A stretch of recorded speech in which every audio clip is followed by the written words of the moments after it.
Nearly 40% of Americans say they have little to no interest in sports, yet they're often labeled as boring or antisocial in a culture obsessed with game day. Today, we're diving into the fascinating psychology of people who don't obsess over sports. We'll explore what's really happening in their brains, why they find fulfillment elsewhere, and the surprising advantages they might have that sports fanatics don't. By the end, you might see these individuals in a completely different light. What if your brain is literally wired to find sports unrewarding? Neuroscience reveals that dopamine pathways, the brain's reward system, activate differently across individuals. For sports enthusiasts, watching a game triggers dopamine surges similar to personal achievement. But for non-fans, these same events register as emotionally neutral, like watching paint dry. It's not apathy, it's biology. In practical terms, this means forcing yourself to care about sports is like forcing yourself to love cilantro when you have the genetic variant that makes it taste like soap. Instead of fighting your wiring, redirect that energy toward activities that genuinely activate your reward system. That's where your passion lives. Picture this. While millions construct their identity around team loyalty, non-sports people build their sense of self through entirely different pillars. Psychologists call this identity anchoring, and it's deeply personal. Some anchor to creative pursuits, intellectual achievements, or community service rather than athletic allegiance. Research from the University of Kansas found that strong team identification can enhance self-esteem. But here's the twist. People who derive identity from non-sports sources report equally high self-esteem with significantly less emotional volatility. When your identity isn't tied to wins and losses you can't control, you maintain steadier emotional ground. The takeaway? Recognize that your identity architecture is valid even if it doesn't include jersey numbers. You're not missing a piece, you've simply built differently. Monday morning at the office and everyone's dissecting last night's game, except you have absolutely nothing to contribute. This social navigation challenge is real and surprisingly exhausting. Non-sports people develop what researchers call strategic social camouflage, learning conversational pivots and generic responses to avoid seeming disengaged. You master phrases like, "I heard it was intense," or "Did you catch that play everyone's talking about?" without actually knowing details. But here's what's fascinating. A University of Michigan study found that people who don't engage in dominant cultural conversations often develop superior emotional intelligence because they're constantly reading social cues and adapting. The mental gymnastics sharpen other skills. So instead of feeling inadequate in these moments, recognize you're flexing a different kind of social muscle, one that translates to genuine empathy and adaptability in more meaningful conversations. So if they're not spending hours analyzing draft picks, where does all that passion go? The answer reveals something profound about human motivation. Non-sports people often channel their competitive energy and tribal loyalty into pursuits like gaming communities, book clubs, political activism, musical subcultures, or niche hobby groups. A 2023 Pew Research survey showed that individuals uninterested in traditional sports were 60% more likely to participate in creative or intellectual communities with equal or greater time investment. The psychological need for belonging doesn't disappear, it just finds different outlets. Here's the practical insight. If someone dismisses you for not caring about sports, it's not that you lack passion. You've simply allocated your finite attention and enthusiasm elsewhere, often with the same depth and intensity sports fans bring to their teams. Sports fans can recall decades of statistics, player trades, and game outcomes with photographic precision. But here's what neuroscience tells us. That cognitive capacity isn't limitless. Non-sports people aren't deficient in pattern recognition, they're applying it elsewhere. Some can identify musical keys instantly. Others recognize coding patterns, historical parallels, or market trends with the same savant-like precision fans bring to batting averages. Brain imaging studies from Stanford show that pattern recognition neural pathways strengthen wherever we consistently direct attention. Whether that's football formations or chess openings, it's a cognitive trade-off, not a deficit. The actionable insight? Stop apologizing for not knowing sports trivia. Your brain is busy mastering different patterns that likely serve your actual life goals more directly.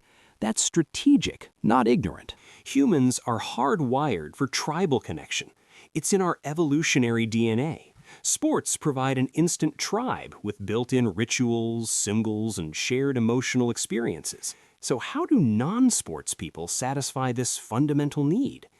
They create alternative tribes through online communities, local meetup groups, professional networks, or shared interest collectives that offer equally strong bonds. A fascinating 2022 study from Oxford found that non-traditional communities actually reported higher satisfaction scores because members chose their tribe based on genuine interest rather than geographic proximity or family tradition. The bonds felt more authentic. When your community forms around actual shared values rather than inherited team loyalty, the connections often run deeper. Build your tribe intentionally around what genuinely matters to you, and stop feeling guilty about skipping the stadium. Ever nodded along to sports conversation while internally screaming? Performing interest you don't feel carries a surprising psychological toll. Social psychologists call this emotional labor, the exhausting act of managing your expressions and reactions to meet social expectations. When you fake enthusiasm for the big game at family gatherings or work events, you're essentially doing unpaid acting work that depletes your mental resources. Research from Penn State reveals that repeated emotional labor correlates with increased stress hormones and decreased authentic relationship satisfaction. People can sense inauthenticity, even subconsciously. Here's the liberating truth. Boundaries are healthy. You can politely acknowledge sports conversations without pretending to care deeply. A simple, "That's not really my thing, but I'm glad you enjoyed it," maintains social grace while preserving your authenticity and mental energy for interactions that genuinely matter. While millions spend Sunday afternoons glued to screens watching others compete, non-sports people face a fascinating question. What do you do with all that time? The average NFL fan invests roughly 200 hours per season watching games, not counting highlights and analysis. Non-fans redirect those hours into skill development, creative projects, family experiences, or simply rest, and they don't feel guilty about it. This isn't about superiority, it's about conscious choice. A behavioral economics study from Duke University found that people who intentionally allocate leisure time based on personal values rather than cultural defaults report 40% higher life satisfaction scores. Your Sundays are currency. Spend them deliberately on what genuinely enriches your life, whether that's hiking, reading, learning an instrument, or absolutely nothing at all. Time scarcity is real for everyone. Here is a misconception that needs destroying. People who don't care about sports lack competitive drive. Completely false. They're often intensely competitive, just in domains that matter to them personally. They're crushing it in career advancement, creative competitions, academic achievements, or even video game leaderboards, with the same fire sports fans bring to fantasy leagues. The difference is personal investment. Psychologist Carol Dweck's research on motivation shows that intrinsic competition, driven by personal growth rather than external tribal affiliation, produces more sustained effort and resilience. When you compete in arenas you've chosen rather than culturally prescribed ones, your motivation comes from genuine desire, not social obligation. That's powerful. Channel your competitive energy where it serves your actual goals, not where culture says you should. Your drive isn't missing, it's just intelligently directed. Sports fans can recite every Super Bowl winner since 1990, but ask a non-sports person what they remember from those same years, and you'll get something entirely different. They remember the book that changed their perspective, the conversation that sparked a friendship, the project they completed, or the place they traveled. Neuroscience research from Northwestern University reveals that memory consolidation strengthens based on personal emotional significance, not cultural importance. Your brain literally archives what matters to you, not what matters to society. This explains why you can't remember who won last year's championship, but vividly recall details from a concert or a meaningful dinner party. There's nothing wrong with your memory. Stop forcing yourself to retain information your brain has correctly identified as irrelevant to your life. Trust your neural prioritization system. Why do some people get electrified watching strangers throw a ball while others feel absolutely nothing? It comes down to what psychologists call vicarious experience, the ability to feel genuine emotion through others' achievements. For sports fans, mirror neurons fire intensely when their team scores, creating real dopamine hits despite not playing themselves. But non-sports people often have a vicarious experience gap for athletic performance specifically. They might feel intense emotion watching a musician perform, an artist create, or a speaker deliver a powerful talk, just not athletes competing. Brain imaging from UCLA shows that vicarious emotional responses are domain-specific, not universal. You're not emotionally broken. Your mirror neurons are selective, activating for achievements you personally value or understand deeply. Lean into what genuinely moves you vicariously instead of forcing excitement for performances that leave you cold. Imagine going on a first date and they ask about your favorite team. Suddenly you're navigating a compatibility minefield. For non-sports people, relationships in a sports-saturated culture require extra navigation. Some potential partners view sports apathy as a deal breaker, while others couldn't care less. Friendships face similar tests when group activities center around game watching. But here's what relationship research from the Gottman Institute reveals. Shared interests matter far less than shared values and communication styles for long-term relationship success. Couples who bond over sports aren't inherently stronger than those who bond over books, travel, or cooking. The depth of connection matters, not the topic. Seek relationships with people who respect your interests rather than expecting you to adopt theirs. Mutual respect trumps shared hobbies every single time. There's something quietly liberating about not participating in performative fandom. While others wear jerseys to signal belonging or post game day updates to prove loyalty, non-sports people sidestep this entire theater. Social media researcher Dana Boyd found that much of online sports engagement is performative, displays meant to signal identity to others rather than express genuine passion. Non-fans avoid this performance tax entirely. They're not curating a sports persona for approval or maintaining consistency with a team identity they've publicly claimed. The mental freedom this creates is substantial. Without the pressure to perform fandom, you can show up as yourself in every context. No code switching, no maintaining a sports persona you don't genuinely feel. Embrace the simplicity of not needing to perform. Authenticity is its own reward, even if it sometimes feels lonely. Walk into a packed sports bar during playoffs. The roar of crowds, flashing screens, bodies pressed together, unpredictable emotional outbursts. For some people, this atmosphere is pure adrenaline. For others, it's sensory hell. Neurodiversity research shows that sensory processing sensitivity exists on a spectrum, and highly sensitive individuals process environmental stimuli more deeply. What feels energizing to one nervous system feels overwhelming to another. The chaos, noise levels, and emotional intensity of sports environments can trigger stress responses rather than excitement in people with different sensory thresholds. It's not antisocial behavior, it's neurological self-preservation. If sports environments drain rather than energize you, honor that response instead of forcing yourself into overstimulating situations. Find your community in environments that match your sensory comfort zone, not fight against your nervous system's honest feedback.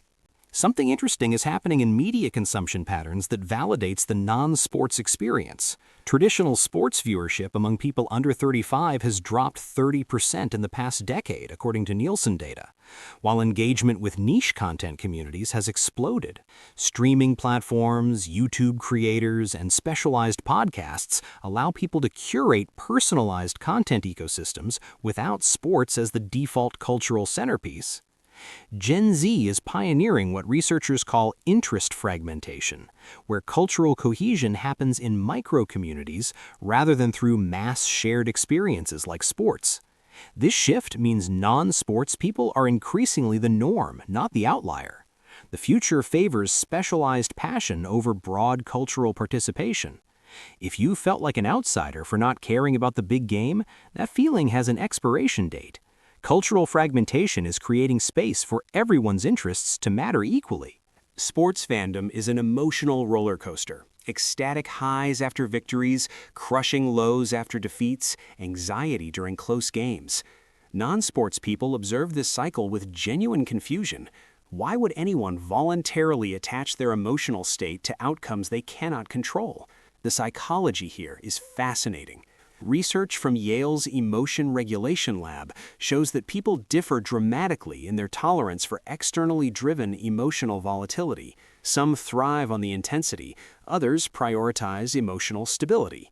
Non-sports people often score higher on what psychologists call emotional autonomy, deriving mood from internal factors rather than external events. This isn't coldness or detachment, it's a preference for self-determined emotional experiences. The practical application? Don't judge yourself for preferring stability. Emotional autonomy is a strength, especially when life throws enough uncontrollable chaos your way without adding sports-induced stress.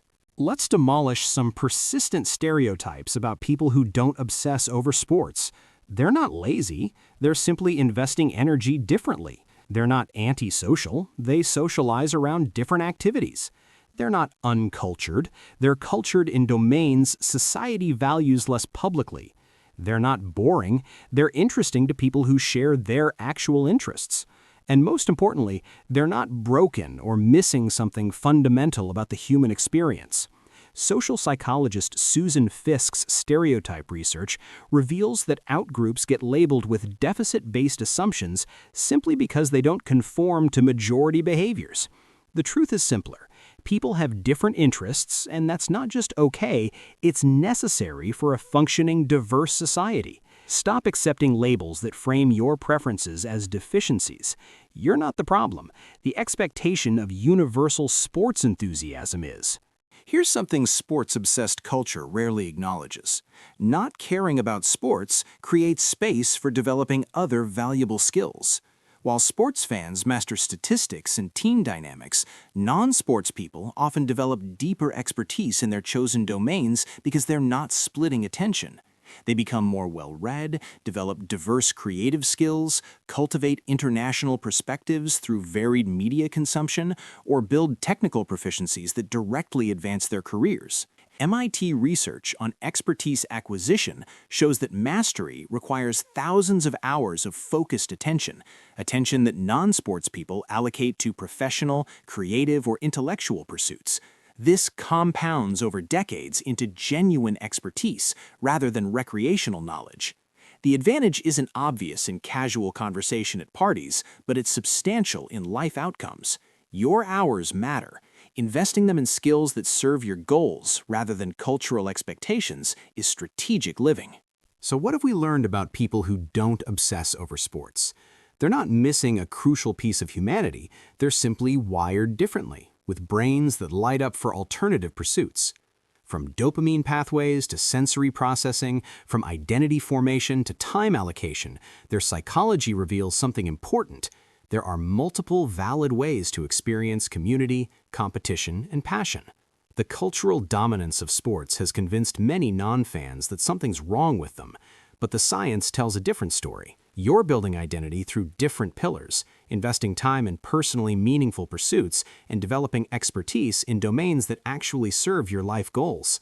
That's not deficiency, that's intentional living. And as media fragments and cultural cohesion shifts, the experience of not caring about sports becomes increasingly normal. If you found this perspective valuable, check out our next video.